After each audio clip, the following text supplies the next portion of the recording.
Hello everyone, welcome back to Adventures Through the Mind. I'm your host, as always, James W. Jesso. This podcast, explores psychedelic research, medicine, culture, interdisciplinarily, and always with a wondering about how does it apply? Like, what does it mean? What does it matter?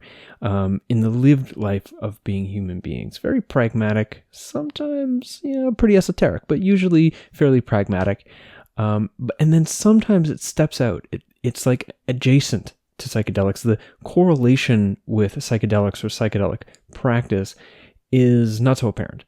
And those are the times that we're exploring with the same sort of frame of reference that the psychedelic experience, the psychonautic tendencies in people to take psychedelics, we are employing that mindset into an exploration of the very psychedelic realities of mind expressing itself in just day-to-day consciousness with a deeper wondering, curiosity, and exploration of why we are who we are and how that why and who expresses itself behaviorally in the context of our relationships across time and in the context of our histories, personal, cultural, and in the context of whatever our present global, socio-cultural situations might be. We employ that psychonautic curiosity into these nuances of minds, adventures through the baseline mind, the unaltered mind. But today is not one of those episodes. This episode is very much psychedelic. It explores something very near and dear to my heart, which is psychedelic mushrooms, the psilocybin mushrooms. In particular, we are talking with Francoise Bourzat, and we're going to be exploring the wisdom of the sacred mushroom, and not only the wisdom, but how we could position ourselves to better understand and engage and learn from the wisdom of the mushroom in ceremony and in relationship.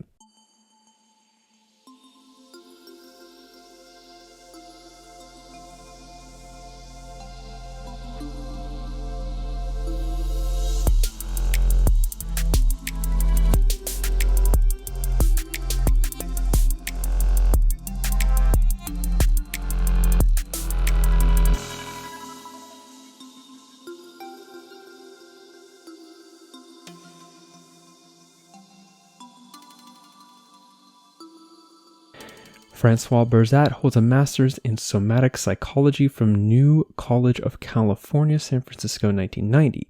She is a certified Hakomi therapist, 1991. She is an adjunct faculty in the East-West Psychology program at California Institute for Integral Studies. Since 1987, Francoise has apprenticed with shamans and healers in the U.S. and Mexico.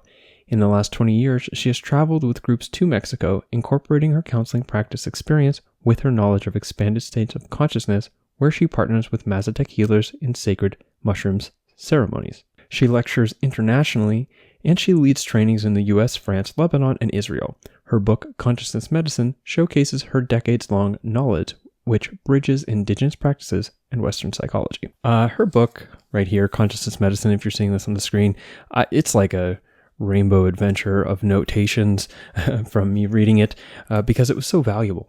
So much richness, so much to offer there. And as you'll hear in the beginning of the interview, I really didn't know how to dig into that in a way that I could draw correlations between everything that was present there. It felt impossible. And what ended up happening was something totally unexpected. The conversation became less about the specific notes I took in her book and more an exploration of the sacred psilocybin mushrooms and what it means to be in a learning, lived relationship with them and their wisdom. And yeah, again, very personally meaningful topic for me, very personally meaningful conversation, even to speak with somebody else who has this mindset for their value. And I hope that you find as much meaning there. I know the mushroom is the mushroom. I mean, there's obviously quite a variety of them. But the psilocybin mushrooms have played a valuable role in a lot of people's lives. So I hope that you find value and meaning in this interview as much as I did. Before we jump in, big thank you to my patrons on Patreon, especially the people whose names are listed on the screen here on YouTube and in the description to this episode, wherever you are accessing it. Without your patronage, the show would not exist. I would not be able to give my full-time efforts towards it and invest in the technologies required to producing it hard and soft. So huge thank you for helping make this podcast available to everybody. If you're not yet a patron and you'd like to become one, if it is in the context of the global economic uncertainty that we're all in right now, if it's available to you to offer some money, even the equivalent of just a cup of coffee once a month to the podcast, that would be really appreciated. You can do so by going to jameswjesso.com/support and find information there about Patreon. Other options to support include PayPal and purchasing something off the shop. All of that at jameswjesso.com/support or linked in the description to this episode. We're about to get into the interview, but I invite you to stay till the end because after the interview, I will announce a special offer. So stick around to the very, very end, but please do enjoy this interview with Francoise Bourzat here on Adventures Through the Mind. Before we get into what's going on here with this interview, your mic is being touched by your hair when you move, which makes a scratchy sound. So, okay. That's great. I'm going to do something. I'm going to do something radical. Clip situation. Yeah, the asymmetrical look is in these days too, so it's all good. Exactly. So I read your book. I thought it was great. There was just so much information that I know it's on the other side here. So it's like, if I were to show it to you, it just looks like almost like a chaotic rainbow of like tags and like from having like taken all these notes because there's so much going on. And then I really had to think to myself, like, what am I gonna, like, it's impossible for me it's impossible for me to do anything more than scratch the surface with you in this interview because there's so much depth. So I have some questions hoping to scratch the surface. And yet I feel like, unlike my normal questions, some of them are going to be kind of non sequiturs because there are these pieces that it's like, I really want to ask you about this, but it doesn't relate to that unless you've read the whole book. And, so we'll see how it goes, but I am feeling pretty excited. Yes. Yeah. Oh, good. So good. I do have one very clear question to get started, which is, what is it, what do you see as different in your approach to healing with expanded states, psychedelics and otherwise? And what is it about that difference that you feel is valuable right now? Mm-hmm.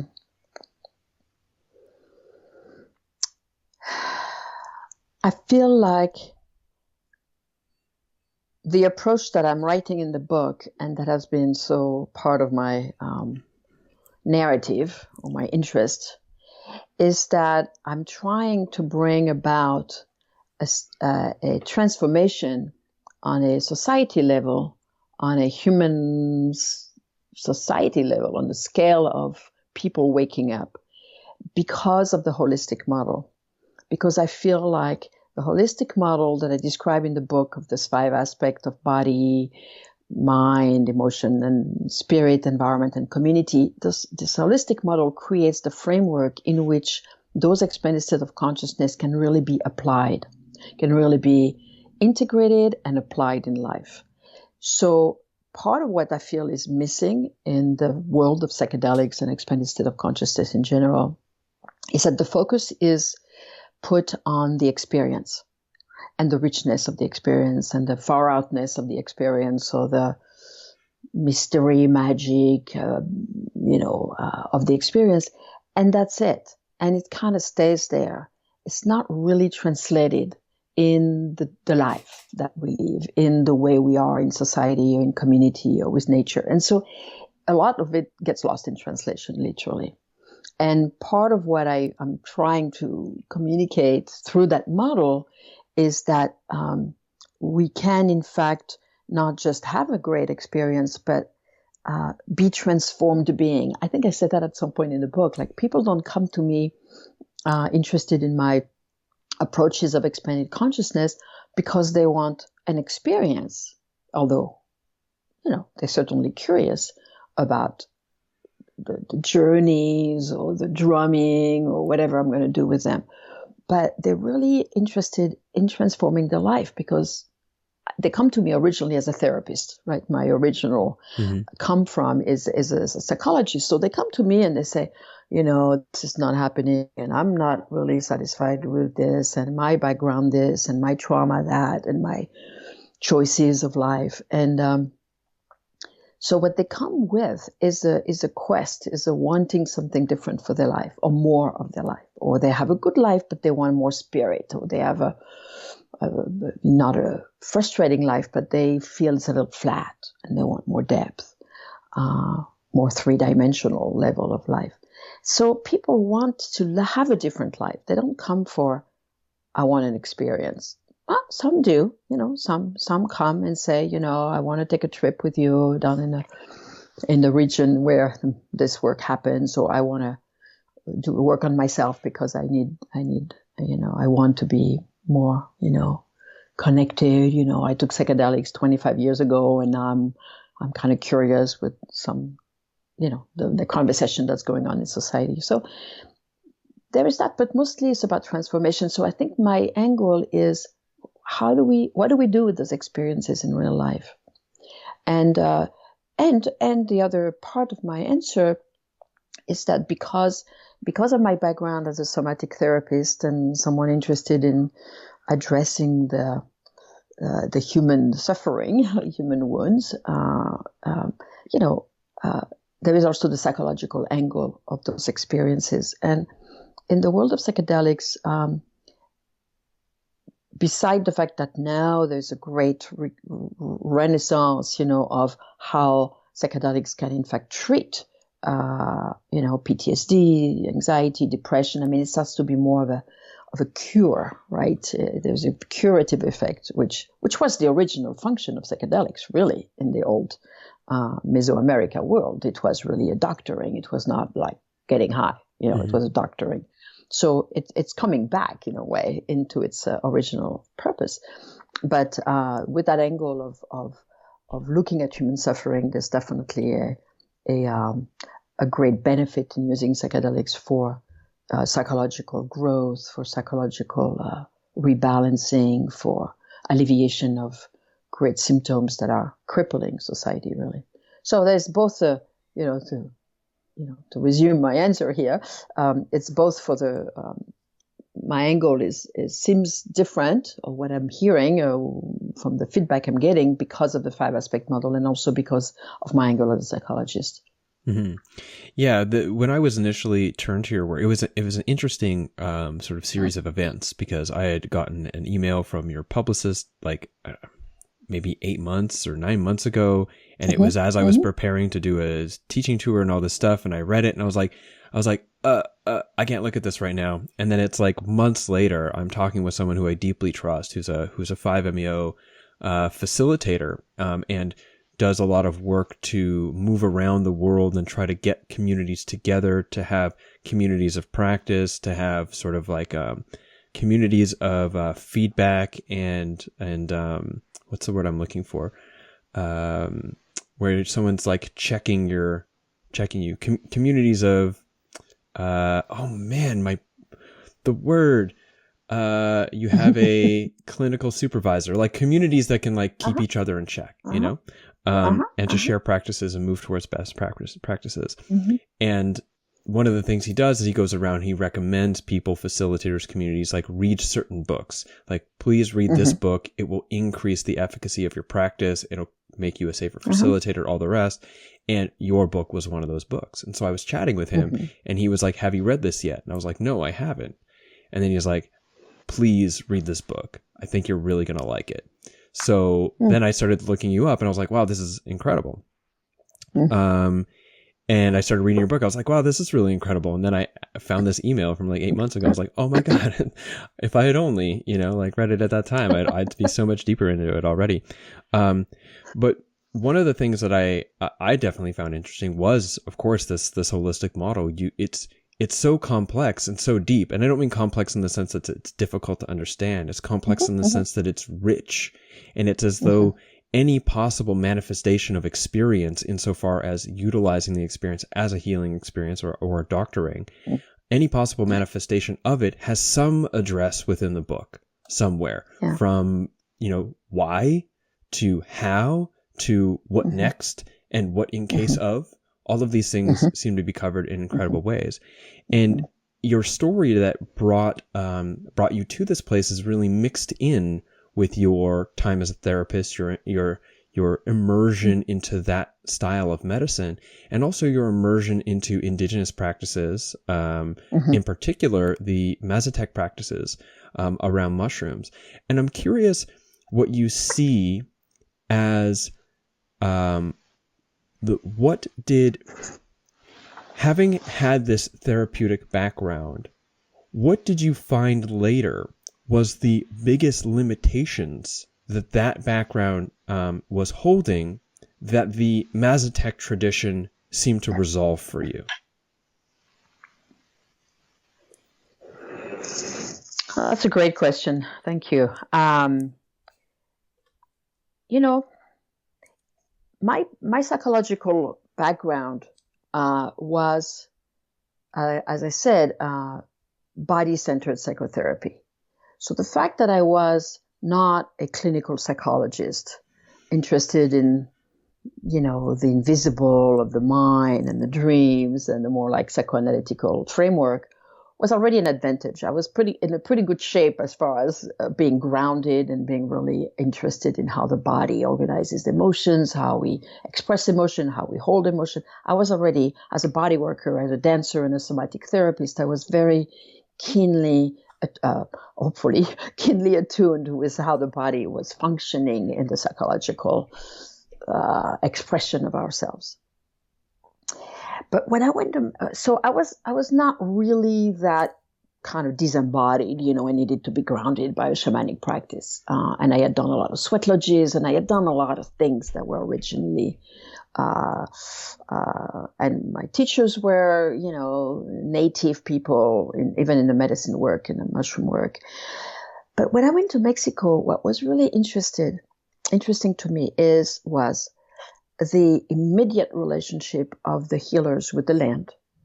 All the healers there are wise in herbs. Like when you go to Maria Sabina gravesite there, what's written is she was a woman wise in herbs. Right? So to be a healer there, you have to know your herbs. And this is a really interesting sort of moment where all the people in ancient Europe, the women who were considered witches, were wise in herbs. They were midwives. They were herbalists. They knew the earth. They knew the cycle. They knew the season. They had a relationship that was so intrinsic to who they were as healers. And in Mazatec tradition, that is very alive. Or that was very alive with Julieta, for sure. She was totally of that generation, of that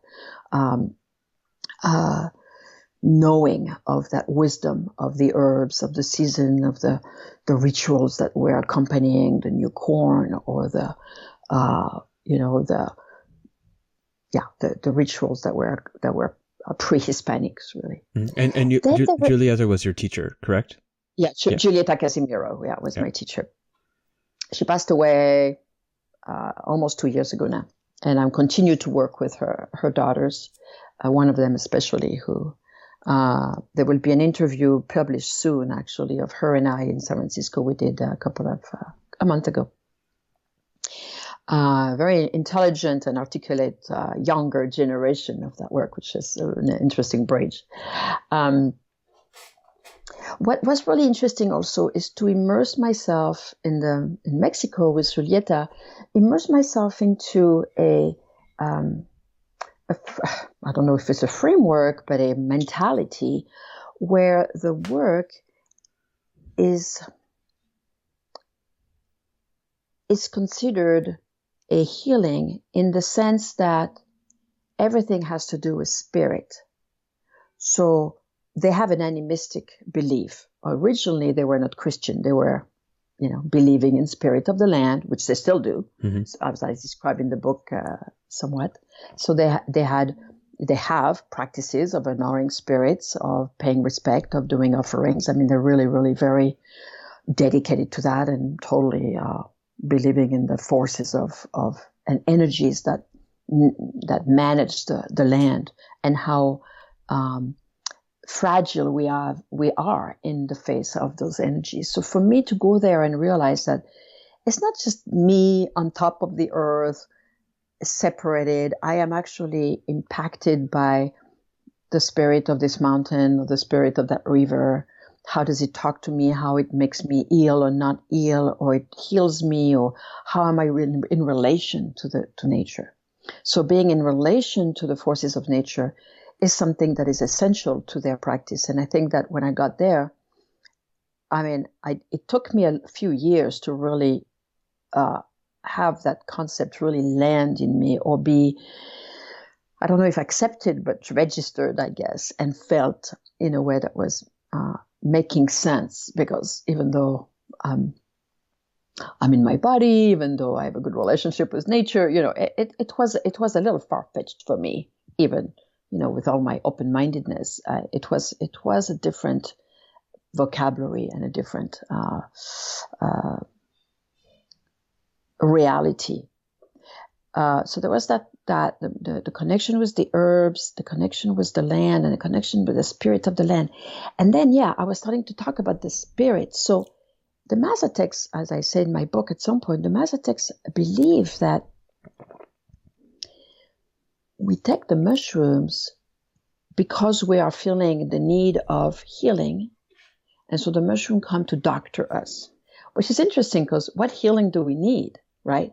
We are, if we say, well, I want to take mushroom because I want to have an experience of the mushroom, well, that's not good enough for them. You have to come with an intent. You have to come with a question to the mushroom. What do you want from them? It's like you go have a meeting with someone, and they want, in the Mazatec mentality, you have to have a question. So hence the intention, right? Creating an intention, creating a come from in your experience with the mushroom. You have to do your inventory and say, what do I need? What do I want? And that creates a personal observation, which is actually quite fruitful. So you go in the mushroom, you have an intention, you have a question, and then the mushroom doctors you. And the way it doctors you is through your spirit. So it doesn't really, it opens your spirit and opens your mind. And when it opens your mind in the Mazatec, I'm talking Mazatec language here, which I believe. I learned to believe it, but that's their view. When you open your mind, you then open everything else. When your mind opens, when you are impacted on the spiritual level by the world wisdom and magnitude of the mushroom entity, when the mushroom takes residence in you, which is a very big vocabulary. When the mushroom takes residence in you, it literally grows.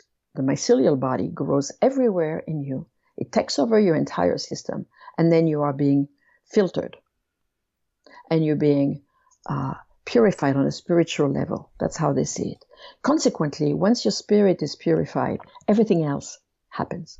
Your body relaxes, your heart opens up, your connection with nature restores itself. You can reconnect with your ancestors, with the people in your life, but it comes from the spiritual level. So it's interesting that the entry point for them is a reconnection with the spirit, and from which the doctoring happens. So that's a very strong Mazatec entry point to the relationship with the mushroom, which I find very, it was very new for me to see it that way. I was thinking, well, I'm going to go into my psychological level and I'm going to work my problems, which is not untrue. But there was another aspect of that which had to do with, leaning and surrendering into the mystery of the mushroom world, which was much less, less of an agenda, a psychological agenda, and a surrendering into the great mystery of that material. That actually brings up something that I find very curious, and I'd love to get your perspective on. I have been working for a little while now on trying to find a way to I've been writing, and one of the things I've been writing about is the value of entering into a relationship with the mushroom, which is predicated on the recognition of the mushroom as having an intelligence of some type or another, and that there's a value in doing that, and also, in my perspective, also balancing a situation where we don't overtly project our own inner authority onto the mushroom and we lose the capacity to like critically assess what we had in the experience and how it then applies to our life, rather than just assuming that exactly how it was said and shown is exactly the literal meaning of what we should do, or how we should show up. And that, so that having that relationship is valuable, even if the intelligence is just something that's spontaneously coming out of our subconscious and has nothing to do with the outside world, which I don't believe. But even if that is the case, there's still a value in having that relationship, as opposed to seeing psilocybin as a tool, which to me means that it is an extension of the human hand, which means its value is determined by human usefulness, which I feel is arrogant, and also limiting. I'm wondering, as someone who has come to, like you said, come to believe in the value of having a relationship with the mushroom, what does that relationship look like? Why is that valuable in particular, as opposed to saying this is a tool that we use to activate a certain psychological process that, held in the appropriate therapeutic container, can bring about an experience that leads to the resolution of past wounds or traumas. So what is the value of saying I'm in relationship with a living entity? Yeah. Well, because it's a living entity, and that as human beings, we understand relationships. When we go into a friend's house, or everything is based on relationship. It's like the Native American saying, all my relations, we are in relationship. Everything that is interfacing with us is a relationship. I'm in a relationship with my computer that is a relationship with you right now. My computer, I'm grateful for my computer that allows this technology for us to be able to have this conversation right now. So it's all about relationships. There's nothing that's not a relationship. And sure, the container and the scale of the guides and that I describe in the book, sure, there is a merit to that. But the mushroom is, yes, a tool. That's true. It's a tool. It's a powerful tool, but it's also a messenger. And that's an important thing. The mushroom is a product or a child of the earth. Well, depending on, both are true. We are also products of this earth, and we are children of this earth, and we are grown, all of us, by this earth. And what connects us with the mushroom is the fact that we have the same mother. So essentially, we are siblings with the mushrooms. We are grown by the same entity. And this is an important factor. And generally, when we have siblings, we don't see them as tools. We see them as relationship. So everything that grows is same as us. It's at the same image. It's at the same molecules, especially the mushrooms that are so close to us in their biology. But it's true for everything, right? It's true for everything that we are grown by the same body. We are generated by the same body, and we are functioning very much in the same function of the same body of the earth. So we are basically in a relationship with our siblings when we take mushrooms. So why wouldn't that be a relationship? Right? So everything that is organic is a relationship. And we can even say things that are not organic are also worth being in relationship with. When I talk to people and say, well, when I take LSD, that was invented by someone extracting something from the ergot that blah, blah, blah in Switzerland, and it was becoming this chemistry. It's still a creation from a human being who had a serendipitous moment, right? And that's still worth relationship. Right? Or a pharmaceutical that is invented like MDMA, in 1914 or something by Merck, and becomes this kind of weird thing that ends up having treatments function, well, that's worth having a relationship with. It's still something that is honorable because it's invented by a human mind. So, everything is worth a relationship. The table in front of me. Yeah. A big difference here for me, and I mean, things like MDMA, I think, or ketamine, for example, kind of maybe straddle a closer middle ground here. But when I think about my desk or my computer, I have a relationship to my desk and my computer. It doesn't serve my well-being to just like yell at my computer when it's not working, like to be in good relationship of recognizing like sometimes things are what it is and blah, blah, blah. In the same way, I can see the value of also being in relationship with mushrooms, right? But then these two things are very, very different. The relationship I have with my computer or with my desk or whatever is very different than the relationship you're talking about having with the mushrooms. And again, I'm going to point to what I mean by MDMA and ketamine having this like closer into the center, which is that there appears to be my desk is not a living entity, right? My computer is not a living entity. It's a functioning machine.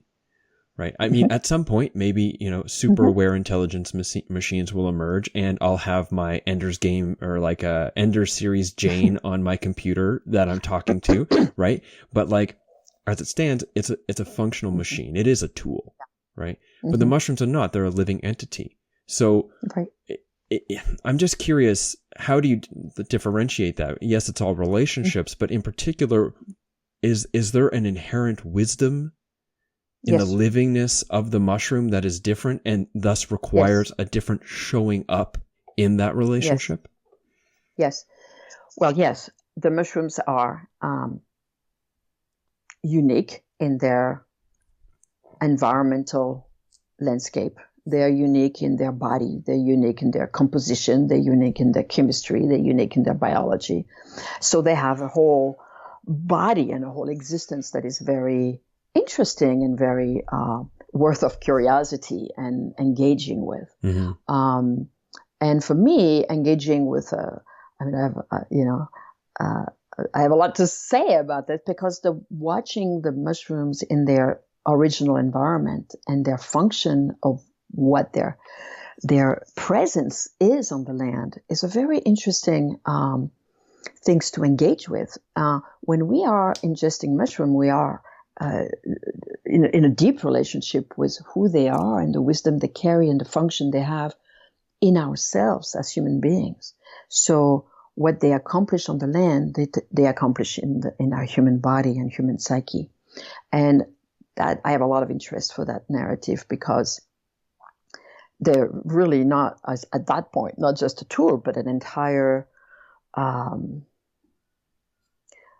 it's a tool, but it's also like receiving gifts from an entity, receiving teachings, receiving healings, receiving an intelligence, understanding their message and their words and their songs and their colors, and how those heal us, those open us. So there's a very unique texture and flavor and world in the mushroom. When you take ayahuasca, which I've done plenty of too in some time of my life, there is a unique flavor, a unique entity, right? A unique form, almost a unique imagery to the ayahuasca, even though, like Violeta was to say, it doesn't matter what's in the plate, what matters is where it takes you inside yourself and the healing it brings you and how Mother Earth, really heals you. It doesn't matter if it's a peyote, ayahuasca, or mushroom, iboga, whatever, right? But each plant has its own personality, has its own environment, has its own shape, has its own growth rates, has its own manner of addressing and entering our physical body and psyche. And I think that's really fascinating. My experiences with peyote or ayahuasca, mushrooms are very, all very mind-opening and very transformative, of course. And they're also very unique and very distinct in their texture, in their style of journey, because they are different organisms. So there's a unique specificity to each organism, and having a relationship, learning to know, learning to understand a material, for me is very important. And when I was talking to Julieta about well, I'm interested in ayahuasca, less now. I was for a while really immersed in it. And now I'm interested in mushroom. And she said, well, I mean, it's good to know different plants, but it's good to know one very well. Mm-hmm. She was not closed-minded around people having, a variety of exploration. But to be a master of one plant, you have to be in a very specific groove, and dedication, almost like a life dedication or something. Mm-hmm. To create the relationship that you really want to have, you have to be very engaged. But you're right, there is a very deep relationship, a weaving of alliance almost, right? It's an alliance that gets forged over time. That's why, Julieta was saying that it's complicated to mix a lot of substances. When people want to develop a relationship with the mushroom, they need to dedicate time to be in that relationship, because it takes some commitment, right? It takes some dedication, it takes some listening, it takes some tracking, it takes some subtle level of what takes place, what's going on really as one develops that relationship, because as they say in the Mazatec tradition, the medicine learns to know you. So it's a reciprocal relationship. Yeah. It has reciprocity. That's what I wanted to say. It's not just you getting to know the mushroom. Well, that's one direction. But the medicine gets to know you. The mushroom gets to know you and how to work with you. And the mushroom don't like any other medicine for that matter. They want to have a certain way with you. If they're going to heal you, you need to be sort of patient and let things kind of blossom inside you from the impact of the medicine.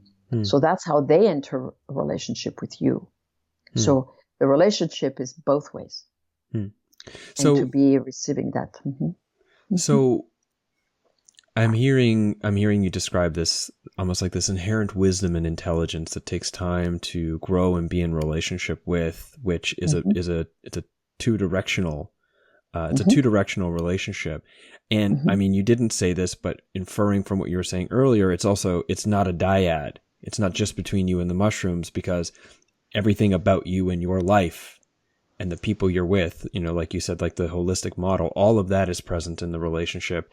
And same for like the entire ecology of the mushroom, even if it was, say, cultivated in a tub in my basement or something. There's still a lineage, an evolution, a history that is present, and all that brought forth the capacity for them to grow in my basement, for example. And so in that there's this trusting into its intelligence. Do you see that I can see how I would put peyote, psilocybin mushrooms and ayahuasca sort of like in similar, like, yep, that's very clear. I can see this intelligence. And yet then we go further towards tool on that spectrum. I know spectrum is inaccurate, but broad brushstrokes here. And somewhere before we get to machine is, but not too far away from intelligence, is, say, ketamine and MDMA.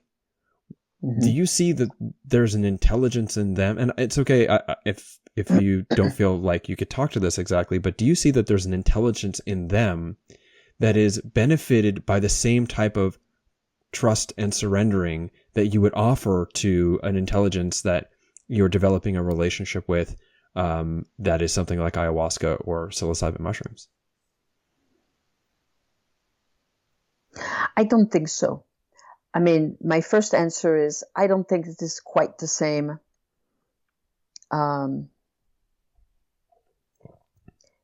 It is one step removed. Let's put it this way. It is not grown from the earth. It is one step removed. It's not from the natural world.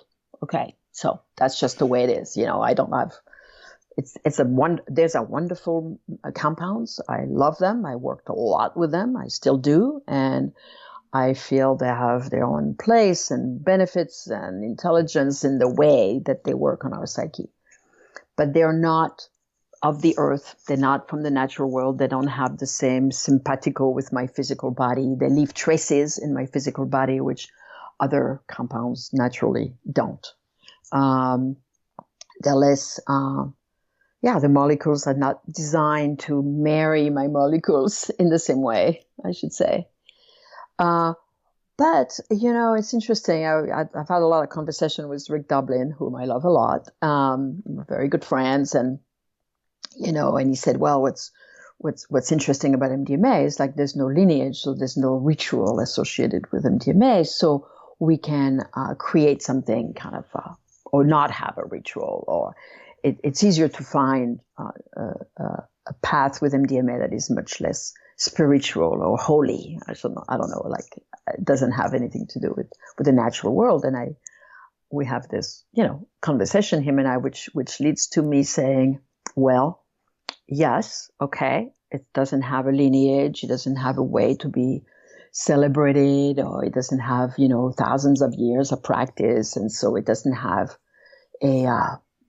which we'll see maybe in 2,000 years, MDMA will have its own lineage and its own entities and legends and things, but it's not from the earth anyway. But what I say also is that, but the space that the MDMA creates in us is a holy space. When we reconnect with a de-traumatized space in us, when we reconnect with a capacity to have compassion for someone with whom we are angry, these are holy spaces. These are deserving and worth of rituals. So there may not be, a lineage ritual, a traditional manner of ingesting, that has been practiced for eons by priests and shamans, yeah. But the space that is opened in us is a holy space. And MDMA deserves a ritual just by function of what it creates and opens in us. So how do we contextualize the holiness of what is in us that gets touched by MDMA or by ketamine when we fly into vast spiritual dimensions of non-existence and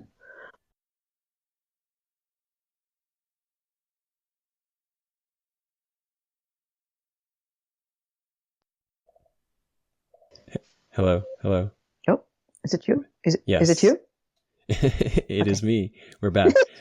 Just at the moment you were going into this beautiful poetry about where ketamine takes us, and I was like, did you have something? Did you want to finish your statement on that, and then I have another question. So my wrap up around this or repeat is that I want to emphasize that it is important to have a relationship that people and medicines from the natural world have a legacy, have a lineage, have an environment, right? This is important. And then everything that opens our inner space is worth of a relationship, because ultimately what happens inside us is due to a relationship or due to a chemical mechanism that leads us to a space that otherwise was not reachable. And the moment we are in our hearts, or the moment we are in a broader spirit, or in a deeper compassion, or a liberated space, that space is holy. And that space, for me, feels like it doesn't matter if it comes from mushroom or MDMA or ketamine. The space itself is very ultimately my own spiritual, intimate space. And because of that, is deserving of the type of psychological, cultural structures that you would give to mushrooms, you would give to MDMA. That's right. In a relation, maybe the relationship itself is different, but the reverence and the respect offered, is on similar terms because of what it can open up inside of us. That's right. Because the reverence I have is towards myself. The reverence I have is not just towards the mechanism or the messenger or what's in the plate. It's about the reverence towards my spiritual space, my psychologically free space, and my embodied natural space. So that the reverence is towards myself, which ultimately is not just the goal, but it's a goal of the exercise here. Mm-hmm. So one of the recent discussions that has been kind of growing in psychedelic culture, especially since a man named Brian, I think it's Pierce, wrote an article for Psyposia about the relationship between the far right and psychedelic use over the years. And I didn't really like the article personally. I was supposed to have him on the show so I could, have a debate about my criticisms of his perspective, but then I got laryngitis and he had a baby, and so it was like, we're just going to let it go. But it would have been cool because we had a really respectful exchange leading up to it, and I was excited about it. But there are some points in that which are quite valuable. There is a history of people who have taken psychedelics, and they don't turn into like people who hold deep reverence and respect for the earth and other people.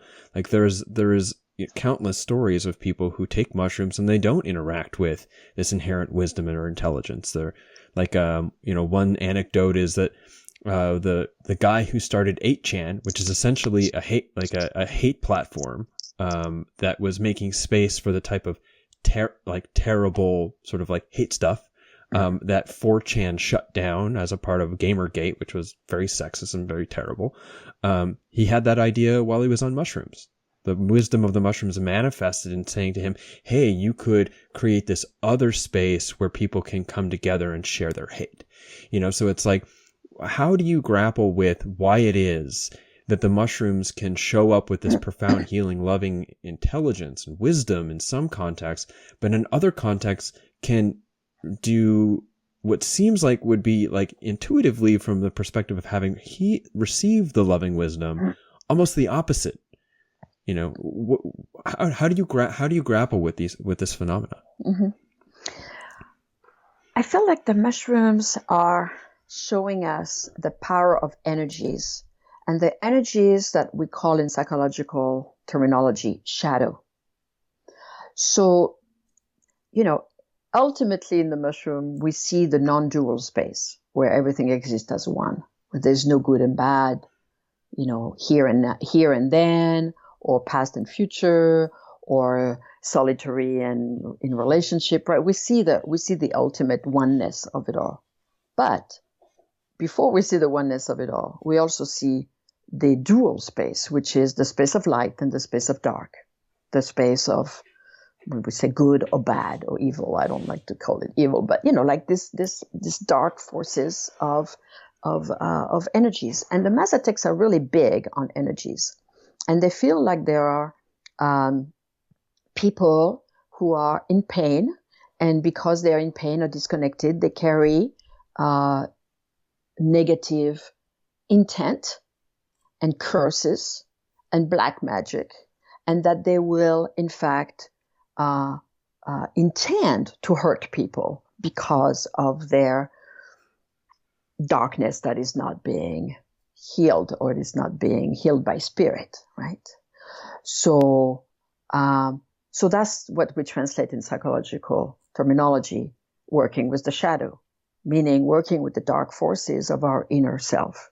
Carl Jung was talking about this in the beginning of the 20th century, and the shadow is basically the part of us that we are, that is associated with what we call negativity, meaning, cruelty, hatred, violence, ugliness, envy, greed, jealousy, competitiveness, these qualities that are, that exist in the human psyche, more or less expressed depending on how we are in relationship with them, how we are aware of our internal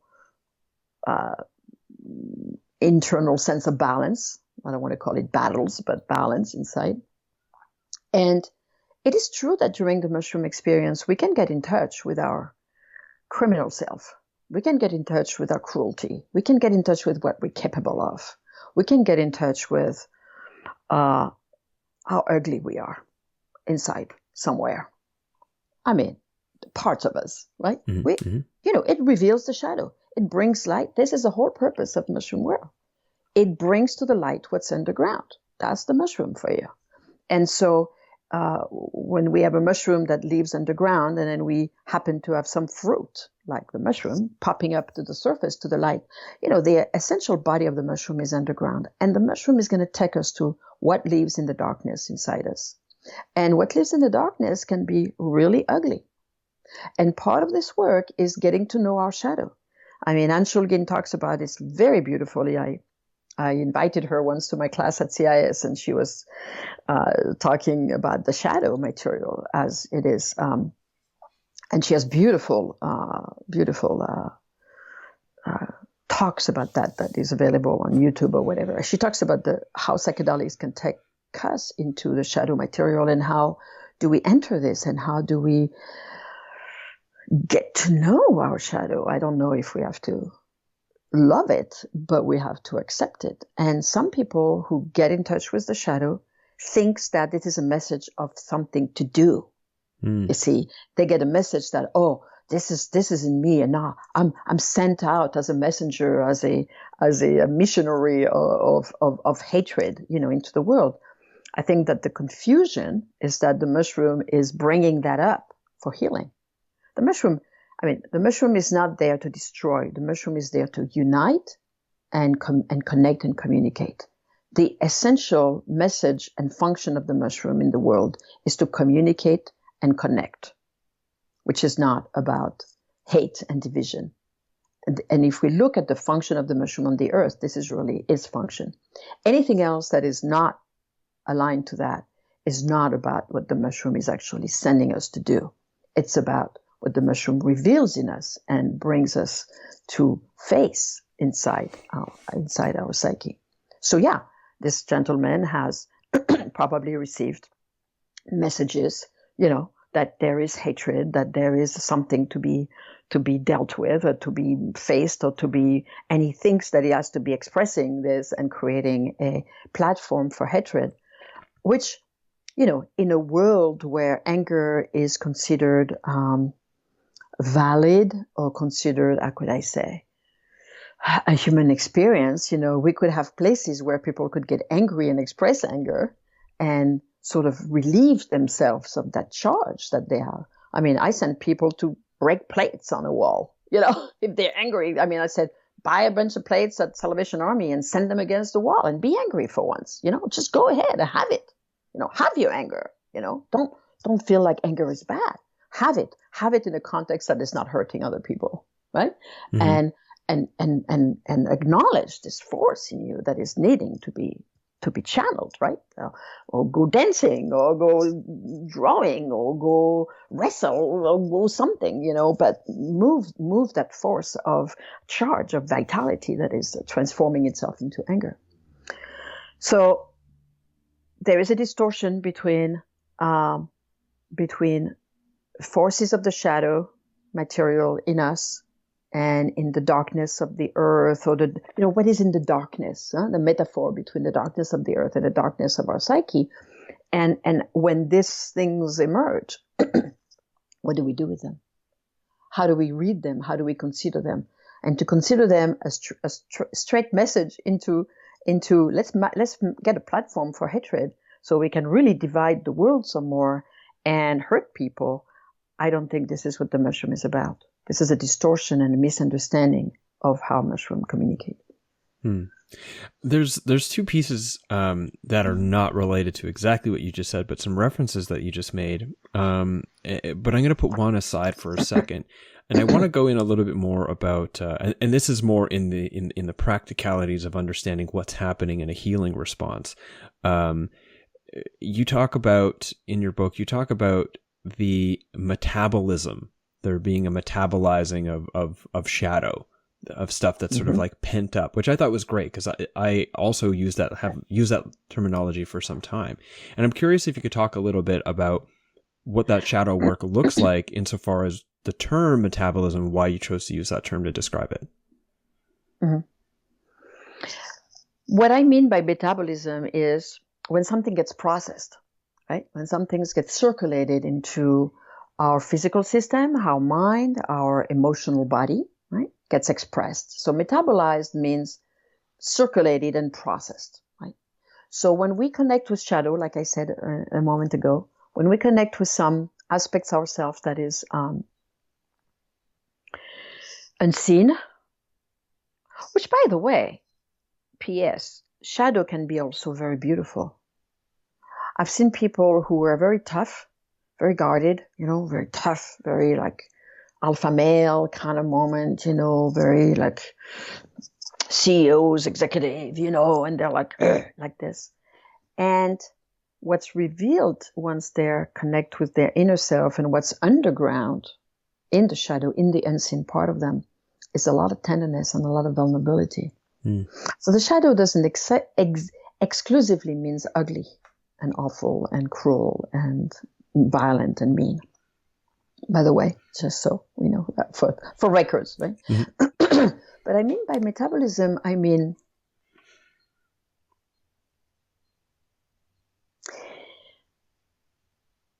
when the shadow material gets filtered through the different layers of the human experience, it gets filtered through the body. That's what I call metabolized. Where is my anger in my body? Where is my anger in my heart? Where is my anger in my mind? What is it connected with? How did it take place? How did it gestate itself? How did it start? Why am I angry? What makes me angry? How did I start being angry? What are the cause of my anger? Is this injustice? Where's my rage? Angry is okay, but where's my rage? Where is my uncontrollable rage, cruelty, wanting to hurt people? What is this impulse in me? The animal world doesn't have an impulse to hurt other things. It has an impulse to hunt and kill, sure, but it doesn't have an impulse to hurt for the sake of hurting. So what is that distortion of my original self that leads me to want to hurt people? And then I filter this, I metabolize that through my memory, through my history, through my transgenerational biography. And I trace the rage of my ancestors or the rage of my personal biography into my pain, into my own wounding, into my own victimhood in a way. What was I victim of that is so suffering that now it translates into wanting to hurt back, right? So the metabolism is the filtering of that shadow through the different layers of my experience as a human being, so it can be processed. I can move my rage into my body. I can feel my heart being totally like possessed with it. I can feel where it takes me into the thread of my memory and trace it back to, the injustice of my ancestors or my injustice of being, scared as a child and what happened to me in that body here, and I can trace all this. I can filter it through my understanding. It's not a mental understanding. It's an insight and a physical locating of my rage inside me. That's what I call metabolism. Yeah, beautiful. Very interesting. The way that you ended was like on such a point, and I was so enraptured in what you're saying that I lost track of what I was going to ask next. So thank you, and I'm sorry. One of the other things that you mentioned in your book around, like, there's some talking about metabolism, and you talk about the accessing of compassion in the midst of this type of metabolism. The feeling comes up, you're in the feeling, it's coming into your experience, filtered through all these different things that could manifest in a number of different ways. It's generally very embodied, and you're with it, you're surrendering to mushrooms, to the guidance of the mushrooms, who in in an almost ambiguous, but let's say complex, multi-layering presentation of memory and theme and relationship, show you all these different things that come from this feeling and came through this feeling until you get back to this place where there's like wounding, and then there's the metabolism, because then it's like, oh, you know, I hurt people because I was, you know, felt betrayed by I felt abandoned by my father, and so now I'm just feeling my abandonment, because if I could come to terms with my abandonment, then that hurting others is no longer necessary. That's right. And in that, you talk about the value of getting to a place of compassion, and then and so I'm wondering if you could talk a little bit about what is the value of compassion in particular. You might have to preface this with explaining what you mean when you say compassion, like what that is. Sure. And then in particular, the value of self-compassion in the healing process, because it makes sense to why, I can let go of my sense of abandonment from my father if I could have compassion for why he made the choices that he did. But then there's this whole lifetime of actions that I did, right? So then I'm just curious if you could talk about compassion, self-compassion in the healing process. Well, you know, I don't know about you or about your listeners or everybody, but self-compassion is like a work in progress for the rest of our lives. I feel like this is something ultimately we are all attempting, you know, and working on, which is a great path, the path of the heart, as Cornfield would say. Oops, sorry.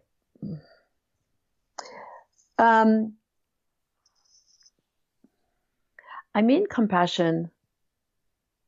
When I say compassion, for me, I feel my capacity to feel and understand and empathize with the suffering of another person.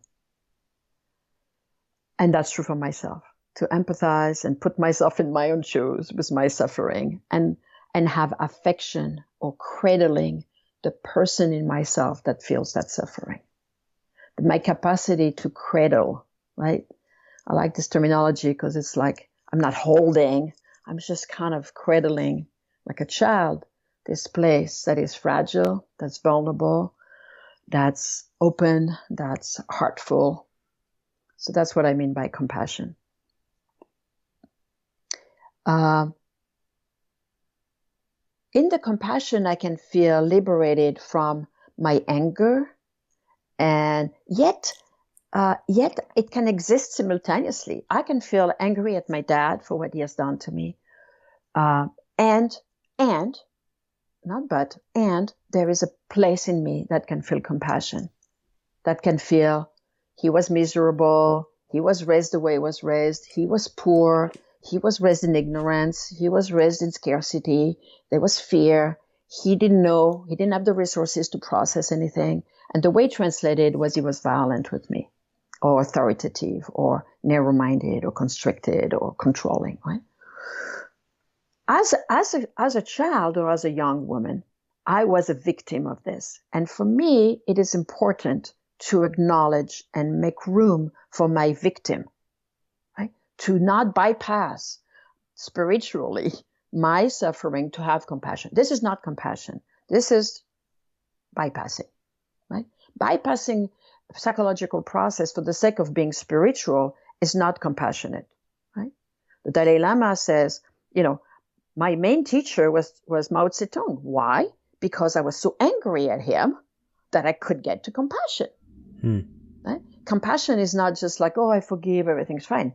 It goes through anger. It goes through that feeling that is difficult, right? It's a rite of passage, compassion. It's not just something, you know, we float into. It's hard work to get to compassion. It's not just like a cruise, you know, a little like, oh, I'm going into compassion. When people say that, I'm like, okay, something's missing in that picture. Because to suffer, compassion means suffering with. We have to, I mean, I don't say we have to suffer, but suffering is part of the picture. We suffer with the part that has been hurt, the part that has been a victim of someone else's blindness, right? Someone else's, circumstances, someone else's decisions. And in a journey, what I find fascinating in a journey with mushrooms, as with other substances, I'm sure, and I know, we can go into the, wow, I really suffered here, and acknowledge my suffering, really feel my pain, really feel my anger for what happened to the child in me, really feel my anger towards my dad. What the heck, to be polite, what did you do to me? How could you treat me like this? And all this, right? I can allow myself to touch those places, which is very important, right? Which is important. My fierceness towards what's fair and just and what I stand for is born out of that experience where I was really hurt and I was treated badly. And I knew the difference between, my choices with my children from what happened to me. And I need that reflection to make my choices. But when I'm in the mushroom, I can feel my anger. I can feel my victimhood, my fear as a child, my fear, my having to hide, my having to freeze, my having to negotiate and strategize. I'm having, to recover from what happened to me. I'm having to shut down, right? I'm having to feel all the ways that I shut down my sensitivity or my heart out of fear of being hurt. I can feel how I got angry and rebellious, right? And push back and harden myself in my life. And I can feel how in the journey, when I go into all those places, there's a moment where I think of my dad. Right? Poor dad. I'm putting him on the hot seat here, but it's a metaphor. It's a symbol. And I'm thinking of my dad, and now I'm thinking of him as a child, right? My child now is connected with his child. That's the mushroom healing, right? So now I'm thinking of him as a child, and now I'm feeling really badly for him. Now there's me as an adult, or me as a child even, right? Both simultaneously, as we know. Seeing him as a child in his suffering, in his fear, in his predicament, in his circumstances, in his scarcity, in his hunger, right?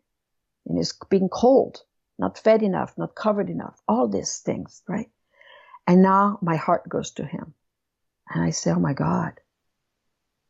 And I feel his suffering, and I feel his, years of shaping himself into this being who also had to shut down, who also had to feel angry, who also had to feel hardened, who also had to feel, kind of organized and strategized around his own pain. And now he's treating me the way he's treating me because he was so miserable. And now I can thread that, and I can feel my forgiveness to him. I can feel my compassion, like I suffer with him in his predicament. And that helps me heal because now we're one. His suffering as a child is my suffering as a child. This is a bad or regrettable legacy that I choose to stop here. My processing my own suffering and his own suffering, we heal our ancestors when we do this work. It's not just the future, we heal the past. When I heal him, or I bring healing and compassion to him, I'm also choosing by clarity, by connecting with the thread and the foundation, the roots of again, what's underground my suffering? What's in the mycelial body of my suffering, right? I'm the mushroom now. I look underground. I see my father. I connect with that territory fully. And now I can live a life that is not informed that is informed, but that is not controlled by the underground suffering of someone else. And that helps me stop the cycle for the future generation, or at least diminish it, right? When I talk to my kids about all this, right, I say, I hope I slow down the cycle. I know there are things I did with my children whom I'm probably not very proud of, that were some of little remnants of my suffering, right? It doesn't stop entirely with me, even though I do my best, but it's 80%, 85% to 90% diminishing from what, was translated into me. So that's what I mean by compassion and how the work happens in the journey. Mm-hmm. Yeah. And as you're talking about being a parent now, having gone through the process of doing healing around the trauma left over from your, the reception of your parenting or like how you were parented. I mean, our nervous systems can only handle so much. And sometimes stressors push us to our base selves and we say and do things that whatever, but at the very least, it's diminished, and where it's not diminished, there's an awareness. And so there's a capacity to be response able to your slip ups, that when the break happens, because the break always happens in some way or another, then there can be a repair to the bond. You snap out of anger, the child feels like, whoa, but then at some point you recognize, like, I was out of line there, and you repair that bond, and you show up with humility to the child, and you say, I was out of line, and I shouldn't have said these things, and whatever it is. And there's a learning there too. And then there isn't the necessity, I mean, assuming that that's not just like the excuse that you make every single time, you just keep doing it and blah, blah, blah. But like there's something learned there now about the value of that bond and having reconnected. And there's an implicit learning in the child about how to show up when anger turns into rage and mistakes are made. And I think that's... Yeah, I really agree with you. This is a really wonderful thing you're expressing here, because I think that the difference between what my father didn't do with me and what I do with my kids is that apology, is that ownership, is that reflection that my father didn't have access to, which I do now, right? And the repair and the responsible, I love that terminology, I'll quote you. I took it from somebody else. It's an author unknown. That's a great one. I'll pass it on. Okay. That is really a fabulous, image of being responsible. I'm not reactive, I'm responsive, right? So, which is a huge difference. So, this is the only thing we can do now. And when I talk to my kids, I mean, that's what they say. They say, well, it was not all perfect, but when it was not perfect, you came around and said, that was not right. I'll do it differently. And you did. And it was an ongoing improvement. And I said, okay, great. And we still do. And we still, do that process. Mm-hmm. Mm-hmm. Yeah. I mean, we do it as adults with each other. We're bound to do it as adults with children as well. One of the other things, and I had never really thought of this before, or maybe I had, but it arrived in what you were saying as if it were brand new again. Which is that, I mean, generally what's happening, if I think about this, like I'm as a child, and there's a moment when my father is acting out of anger. There's a lot of things happening there. There's the victimhood. There's later the response to the victimhood in order to come back into a stability, which is sort of an aggressor attitude, sort of, like this dynamic, intense polarity between victimhood and aggressor in yourself to compensate for the unresolved woundedness, right? But then there's all of that happening, all the emotions. And then on this deep relational level, there's the loss of connection with someone who, especially in childhood, is one of the guiding factors for our sense of being in the world, which is one of our parents or primary caregivers. Yes. And as you're talking about going into this process where you go all the way back into childhood and you go all the way back into being yelled at by your dad, for example, and then all of a sudden it goes all the way back to your father being yelled at.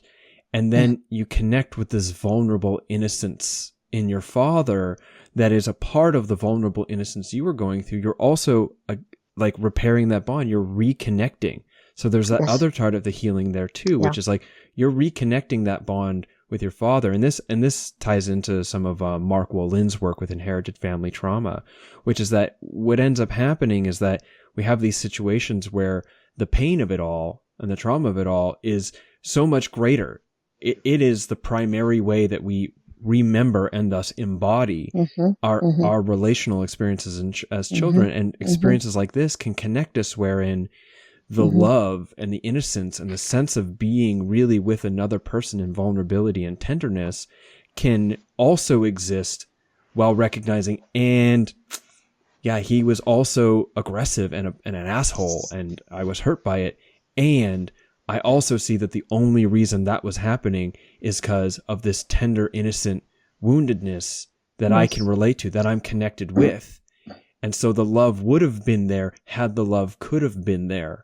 That's and right. so that can exist while simultaneously recognizing not necessarily forgiveness in a spiritual way, like I must forgive, but forgiveness in the sense of like, I can recognize that those things happened and they're interconnected with this larger web of consequences that is beyond me and not about me and includes that person hurting.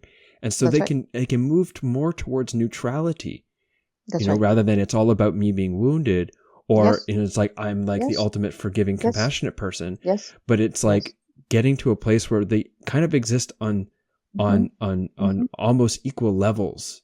And so a relationship inside of you at least can exist in a non-destructive way. And that's what compassion, I mean, the word itself is really with, not, suffering with, like on the same level. It's not like it's all about me or it's all about him. It's suffering with, in relationship, in a harmonious, balanced or equal way, right? So I agree with you. I mean, there is also that sense, like my hurt child is connected with his hurt child. And magically so, me as a mother is connected with his wounded child, which is another layer that happens in the medicine, where the roles are being fuzzy or transient, where now he can be the good father loving me, right? And I can be the mother loving the wounded child. There's all this mutation and transmutation of roles that happen in the mushroom. So it's not just the adult with the adult and the child with the child. There is all this fluidity of roles that happen. I've felt very, very, very much my father's love for me, ultimately, during his life and after he died. But during his life, I felt the profundity and instinctual, deep love of my father for me. Right. And I felt my incredible love of him as a mother, right? Me loving the child in him, in his young person suffering. So this is different also. I wanted to bring that up. It's different roles or aspects. So I feel like I want to maybe start sort of drawing towards some sort of close. And the last thing I want to ask you about before we end is getting a sense of integration. That is, I'd say, like, one of the things that I really took away as very unique is that your whole approach in consciousness medicine, every part of it, makes it so that from before you even start to how you regard the substance, to the potentials, to how you set it up, to what might happen, to what to do afterwards, all of which is setting a very, again, not complicated, but complex model for how to have that experience and then have that experience fit in your life after, which easily described as integration, and that the integration starts before the journey kind of thing. And so I want to ask you about that, but I have this other piece that's kind of a non sequitur. And before we go there, but I think it's important because I'm just generally curious. And I also think it's important because oftentimes, even in the psychedelic realm, we talk a lot about like all this deep trauma stuff and all this deep vulnerability stuff, but then we don't really talk about sexuality very much. It's like that's still one of those things that's a bit repressed, even in us liberated people.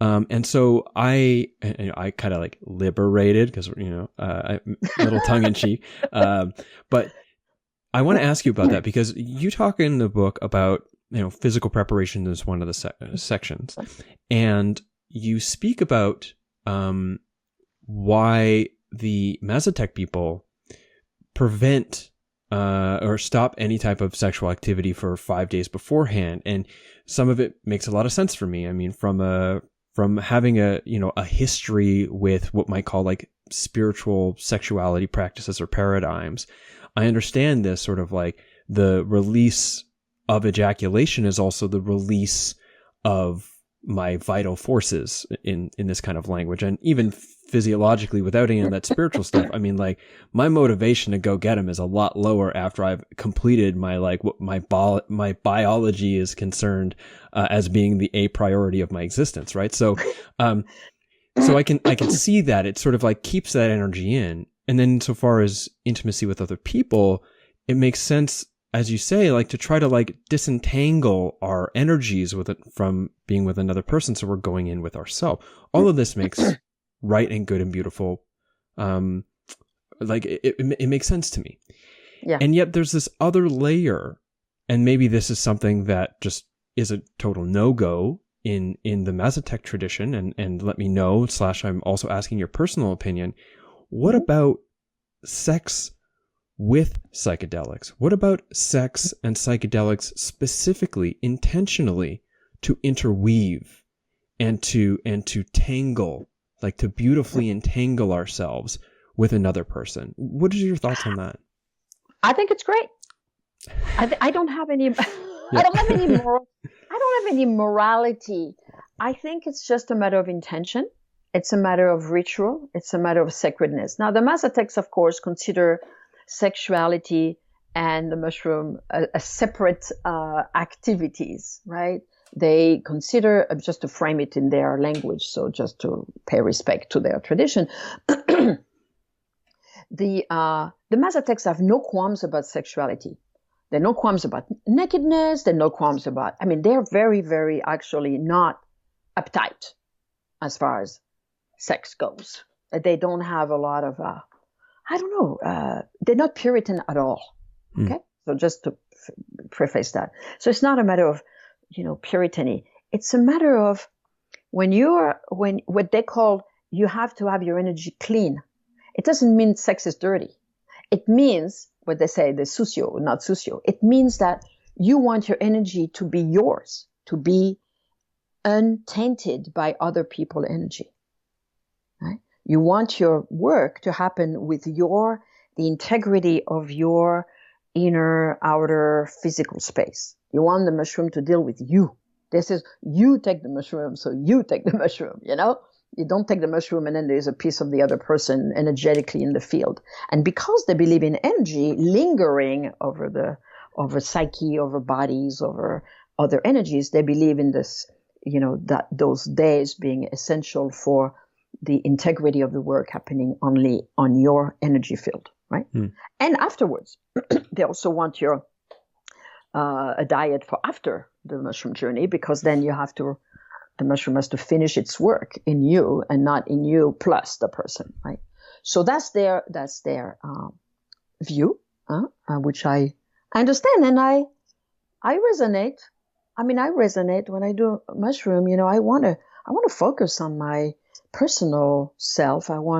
It's a deep dive into my own very deep personal intimacy of myself, with myself, and so I want to be in relation with myself. And I want to recover or whatever, restore myself with just me. So I understand the concept and I understand the validity and the preciousness of it and the merit of it. That being said, I don't think that it is out of the question or out of the possibility of having sexual encounters in the space of some medicines. Mushrooms, I don't know what, MDMA for sure, cannabis. I don't know about ayahuasca, how that feels. Gets a little messy with ayahuasca. Gets a little messy, but why not? On the lighter dose, why not? What's the difference between a light dose of mushroom and a light dose of ayahuasca as far as sex goes? Same. What's interesting is that some medicine, like mushroom, have been associated with, hanging out and party and possibilities of activities.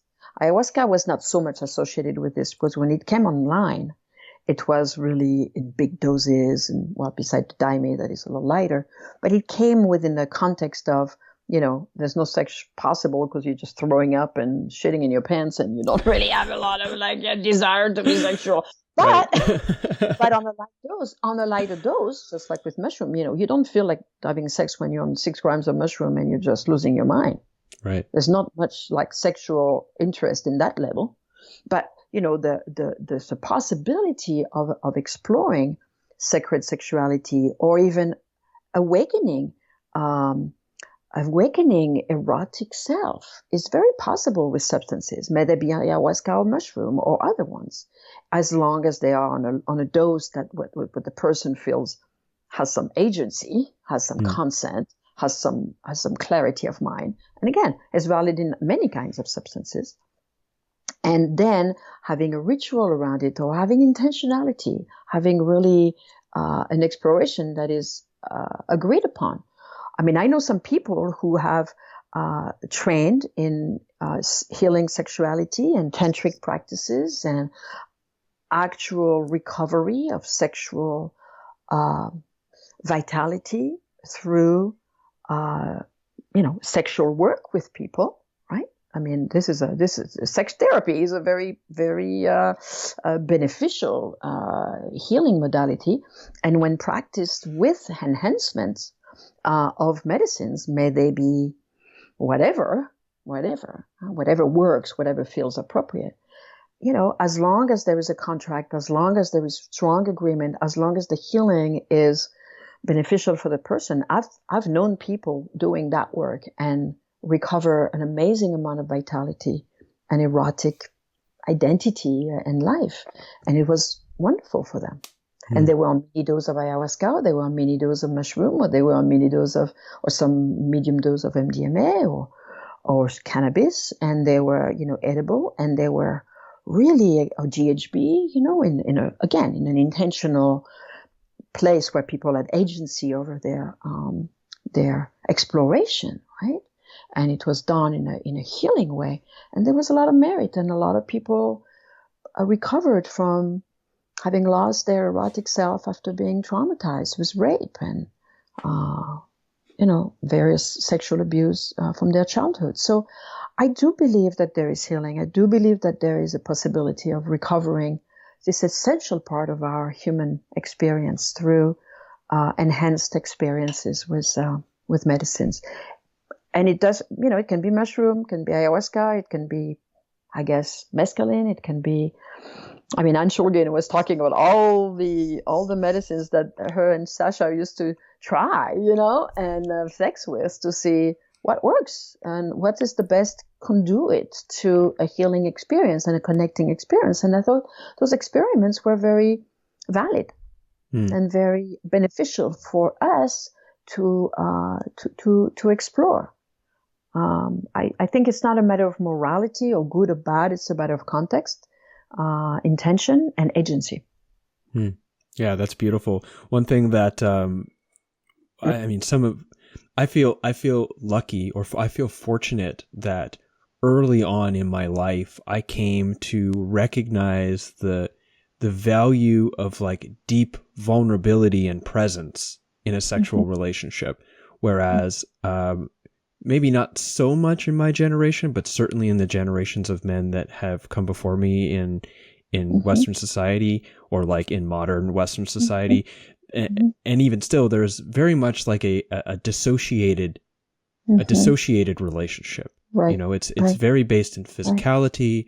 I mean, on the extreme, it's essentially just like masturbating yourself with a woman's body, so there's this real separation. And one of the things adding enhancements does is that it sort of forces you to recognize how much actual vulnerability is really there when those defenses are down, which I think brings a deeper respect and reverence to the exchange of sexuality between people. And then from there, the opportunities to explore and learn and grow. And even if it's not necessarily healing, even if it's like, hey, I'm with my partner or my wife and we're like, hey, let's take this substance and let's make love on this substance and experience what it's like to be bonded deeply together in an entirely different state of mind. And that there's all these opportunities. And I love the way you made very important clarifications that I think with the addition of these enhancements, that it requires an even greater, although it already requires quite a great discussion, consensual boundary setting, all this kind of things, but it requires something even greater beforehand, in order to make sure that the experience is positive for both people. Sure. But it is possible for it to be just, why not? Like, let's bring this on board into our loving. Let's see what happens. Of course. Very much so. Very much so.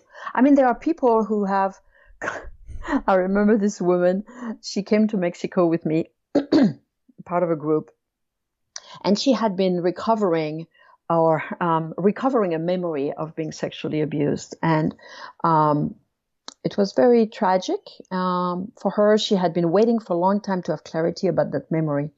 Finally, the memory came up, and she was feeling certainly a sense of relief for having remembered that. And then she came to Mexico with me. And during a group journey, which we do there, Julieta was there. She started to move. She started to have this movement with her arms. And then she got off her mat.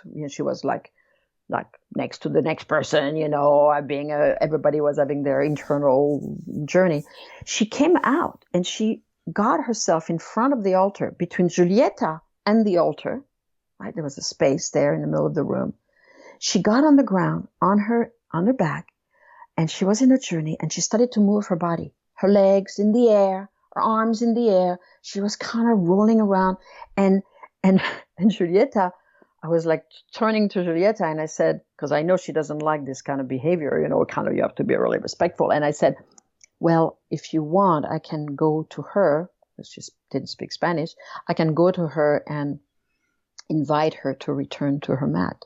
And she said, oh no, let her be. She's healing her sexuality. I mean, right there. And the woman was having this Kundalini experiences. I mean, she was not orgasmic in the middle of like physically orgasmic in the middle of the room, but she was having a Kundalini orgasm. She was having this her body was completely recovering. And it was an amazingly beautiful witnessing to see her returning to her, essentially her sexual vitality, even though it didn't look like sex, it didn't look like she was doing anything that we would associate with in obvious sexual activity. She was and Julieta totally got that. She didn't have a sense of what had happened for her, but when she's in the past of her life, but when she saw her in the middle, she said she's healing her sexuality. Let her do what she has to do. And I never had seen Julieta say that in many, many years. And she's writing a book about it now, because it's a superb experience of what sexual recovery can look like, right? So I'm not saying it cannot happen within a partnership, but I'm just naming that example, that even in that Mazatec tradition, this healing of sexuality in that way was not just a metaphor and not just a, whatever, like, oh, well, it's not really sexuality because she's not with someone else. It was very much her own sexuality that she was healing. Yeah, beautiful. I want to get into integration in the last minute here, or last couple minutes, and I guess maybe we could utilize the experience of this sexual healing as maybe a reference point, maybe not, whatever you need to describe it. Because one of the things you bring up is that even if an experience is quite positive, people can feel very sad afterwards, and it can still be challenging even if it was really positive, and that there's work to be done afterwards. It's not like she had that healing experience, now whoop, she's good forever, now doesn't have to do anything. It's just like she'll just like step right into healthy sexual relationships. It's like, boss, 2 thumbs up, we got it. There's like a lot of work that needs to happen there. Yeah. And that work, that integration work, you separated into different stages.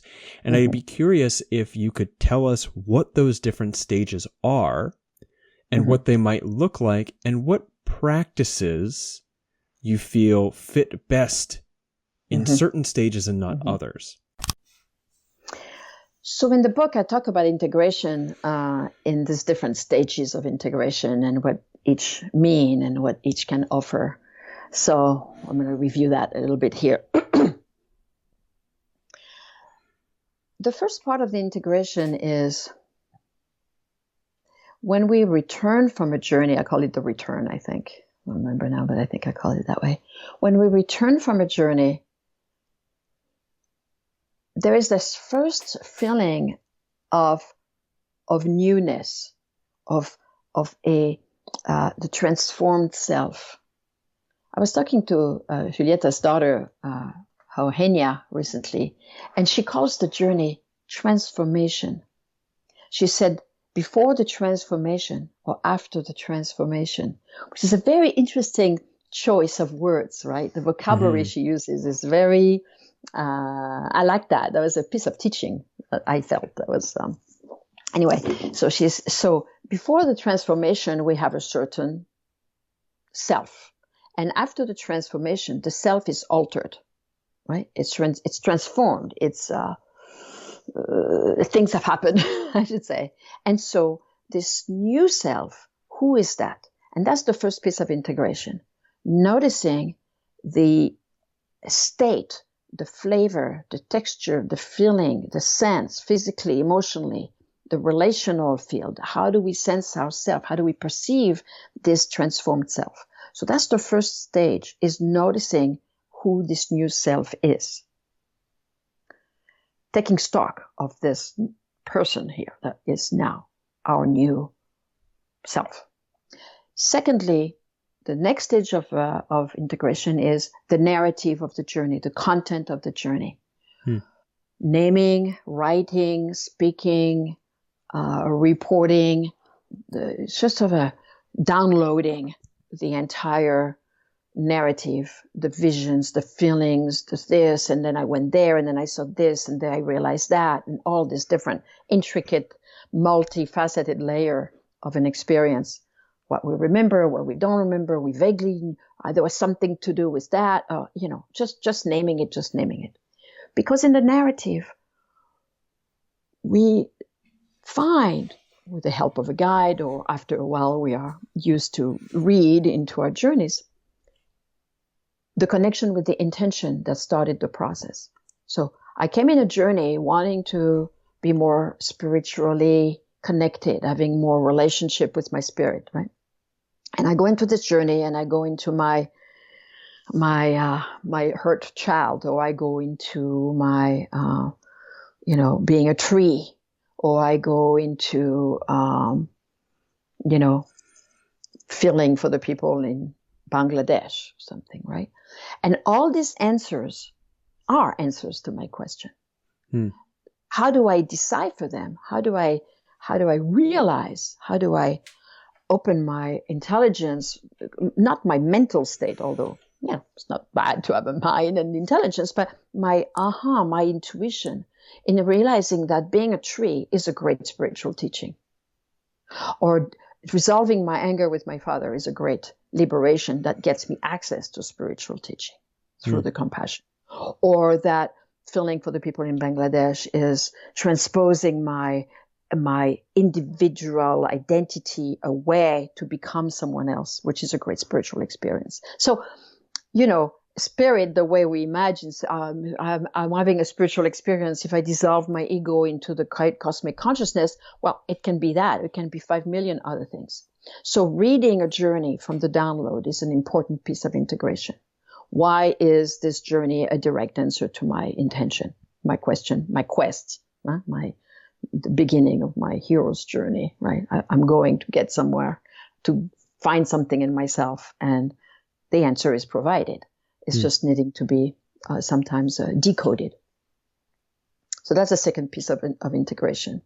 The third piece of integration is, well then, how do I stabilize this transformed self?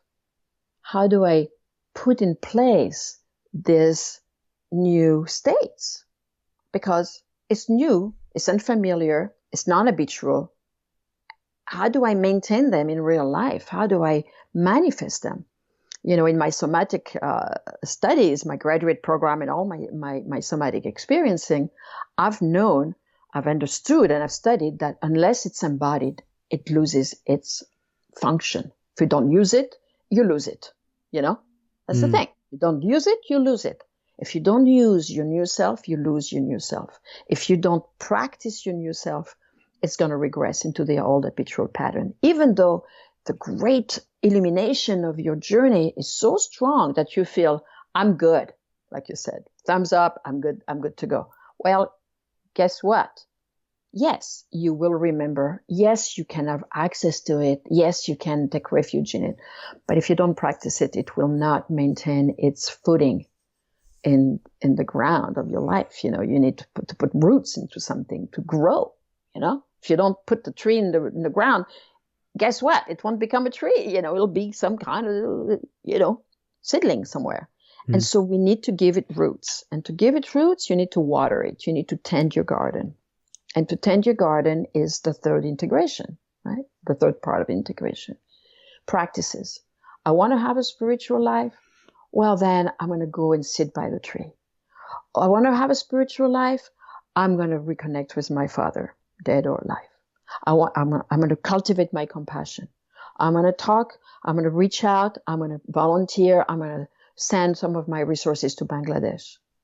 This is my integration of my spiritual experience. I'm going to walk my talk. I'm going to put money where my mouth is, literally. I'm going to do something that involves a gesture that is not habitual for me, but that will support the direction that this journey took me. If I go into a place where I had a great sense of liberation and vitality, and I felt dead before, and now I'm like all vibrating and I'm all alive. I'm like, oh God, I'm breathing. My guide gave me some body work during the journey, or stretched my limbs, and now I feel like, or put some tobacco on my belly, and now I'm like really feeling this vibrancy. But my life is I'm sitting on the computer, many hours a day, and I don't move enough. And so how am I going to keep that vitality? Well, then I'm going to put in place some things that have to do with breathing and pranayama. And I'm going to go to the pool. If it's cold outside, I'm going to swim to keep my breath open. And I'm going to do some yoga, and I'm going to do some jumping on a trampoline, and I'm going to get body work, and I'm going to get some strong, wrestling or something, and I'm going to get in my body. I'm going to cultivate that vibrancy and vitality because I owe it to myself. At the end of the day, it's not so much a linear process that, okay, I want to get there. I want to get somewhere. It's like, the gist of integration really is honoring one's quest. If I want to have more life in my body, or if I want to have more spiritual awareness in my life, and I get to touch that in a journey. My inner self and the mushrooms, everything is collaborating to create that. I have my answer, which is always there. And then what am I going to do with this beautiful answer that I provided to myself? Am I going to let it sit on the shelf and gather dust, or am I going to honor it, right? So the integration process really is an amazing relationship with oneself.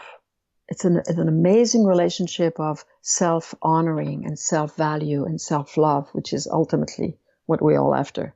Self-compassion, self-nourishment, self-acknowledgement, not in a selfish kind of pompous way, ego-building way, but more like tenderness towards self.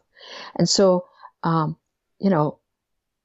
when we go into those experiences with mushrooms, we really provide ourselves an amazing opportunity to tap into healing and learning and discovery and receiving teachings. And we ought to honor ourselves. It's less even about honoring the mushrooms, that too, that relationship, honoring the relationship we talked about at the beginning. But it's a lot about honoring our inner relationship with ourselves and what we provide.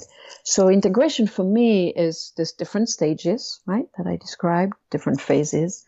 And then the whole purpose of it is really about self-love, about self-support and self-honoring the sacredness.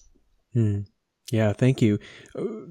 Like the final question is kind of like tapping onto that. And then I want to hear about how everyone can get involved with your work, because we truly have barely scratched the surface, having read your book, right? So what is the role of community or the importance of community in integration? So it is wonderful to be in community. And that's why, even though some work happens individually, some work happens in community, we are people of community. We are mirrors for each other. We are reminders for each other, right? When we do in the groups that I've led to Mexico, I mean, I was just texting yesterday. We were on a WhatsApp with a group of them from last summer, and the tenderness and the mutual support and the vulnerability, intimacy that gets built amongst people is tremendous. And really, it's for life. Once you've gone through this retreat together, it's a really deep, ongoing resonance that people maintain forever.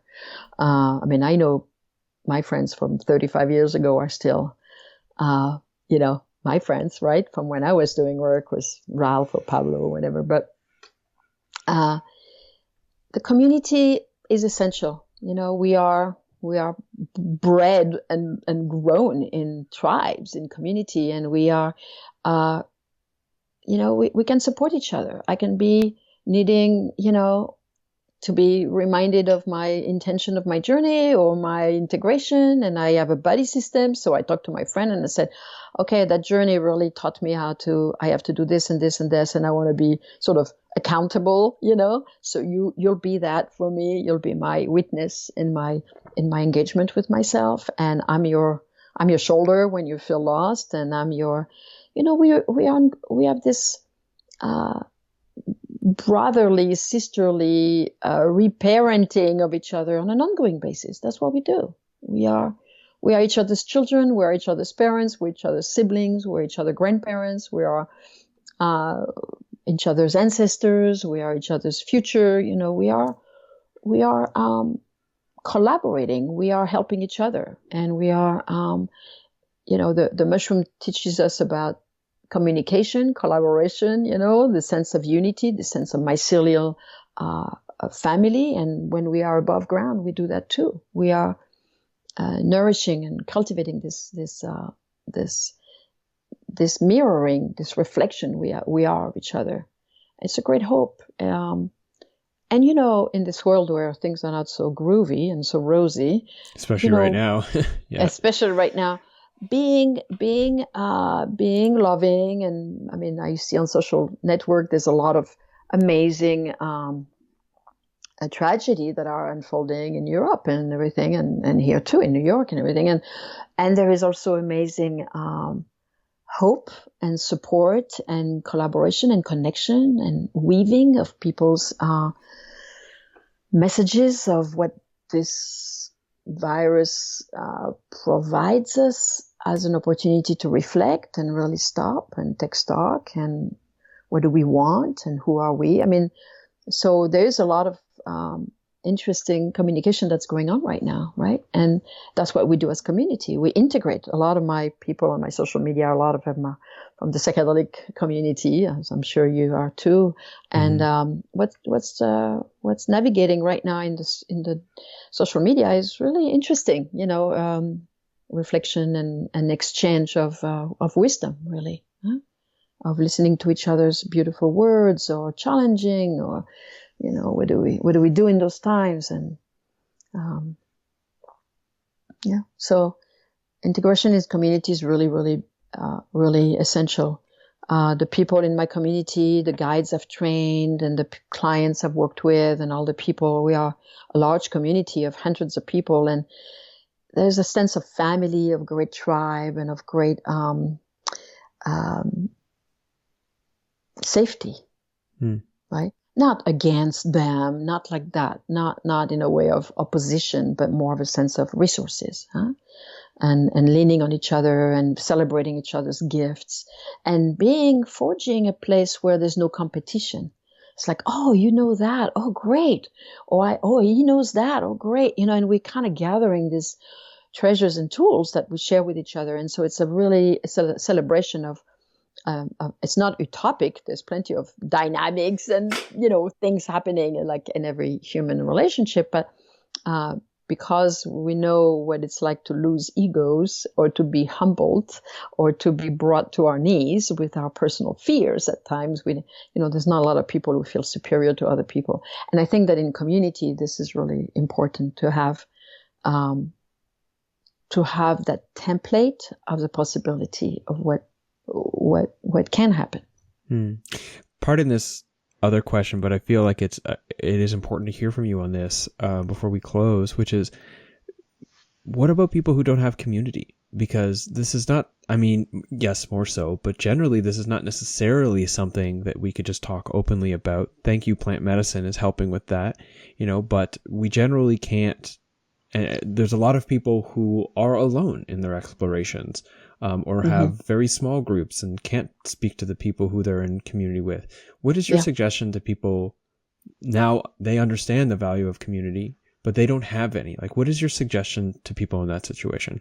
Well, I would suggest they connect with the Psychedelic Society of some town. Everybody's near somewhere, and there are psychedelic societies everywhere now, pretty much. There are a lot of sites like yours where people can listen, and just even listening or reaching out to other people is a great sense of building community. I've received a lot of emails. I have an assistant who helps me with them, but I've answered a lot of emails personally of people saying, "Oh, thank you for your book. That makes me feel connected with someone." And I respond to those because I feel like, well, you're not alone. You are, please connect with your psychedelic society. I'm sure there will be all kinds of, events and lectures and webinars and podcasts. Maybe more webinars these days than yes, webinars. Yeah. Well, that's good. Webinars. Eventually, there will be some conferences again, and just plugging into what's available. There are things available more than what we imagine. So yeah, people are.